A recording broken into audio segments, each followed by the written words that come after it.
Bonsoir. Vous vous êtes souvent montré très critique à l'égard de François Hollande, mais cet entretien qu'il a accordé au Monde et à des journaux européens, là, il vous a séduit. Oui, parce qu'il donne de l'espoir et il fixe le cap, c'est-à-dire exactement l'interview qu'on attend d'un président de la République. Et François Hollande affirme en effet que l'euro est près de la sortie de la crise. Franchement, est-ce fondé? Est-ce que ça repose sur du tangible, sur du solide? C'est possible, parce que toutes les décisions nécessaires pour que ça se passe mieux ont été prises. Il y a eu des mesures pour la croissance, il y a eu des mesures pour manifester de la solidarité à l'égard des pays qui en ont besoin. Ça, c'est ce que souhaite la France, mais cette solidarité ne peut s'exprimer que dans le cadre d'une discipline acceptée. Ça, c'est ce que souhaite l'Allemagne. Donc, François Hollande n'a pas tort de dire que finalement, on a la possibilité que ça aille mieux à la condition qu'on mette les choses en ordre, qu'on mette les mesures en application, et ce, le plus rapidement possible. Mais est-ce que dans ces cas-là, il n'y aura encore pas de réticence allemande? Je ne crois pas, parce qu'on voit depuis quelques jours apparaître des chiffres en provenance d'Allemagne qui montrent que la croissance y est beaucoup plus faible que prévu, y compris dans ce pays.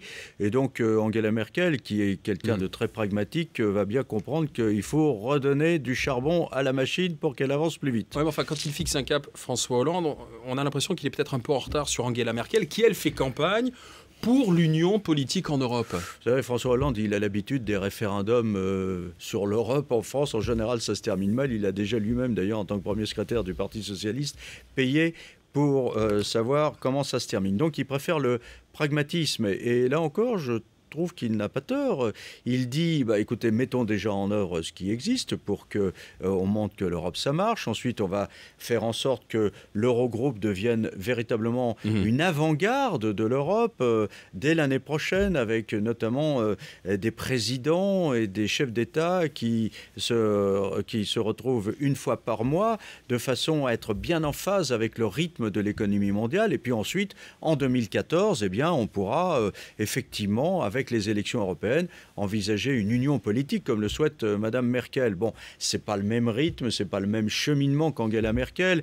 Mais enfin, tous les deux, ils ont appris à se parler maintenant, et je les vois mal déclencher une bagarre franco-allemande au sujet de l'avenir de l'Europe. Et dans cet entretien, François Hollande fait même preuve de lyrisme, et ça, c'est pas son habitude. Non, c'est pas son habitude, mais il donne envie grâce à ça, parce que il y a trois phrases, mais justement, il y a le concret, puis il y a aussi un peu une part de rêve, et il montre bien que l'Europe n'est pas une pénitence, mais qu'elle fait partie du rêve français. Il le dit d'ailleurs, c'était le rêve des révolutionnaires qui voulaient entraîner l'Europe entière, c'était le rêve de Victor Hugo, c'était le rêve d'Aristide Briand après la boucherie de 1914. Il a raison, François Hollande, de dire que l'Europe n'est pas étrangère à l'idéal français, mais qu'elle est au cœur du rêve français.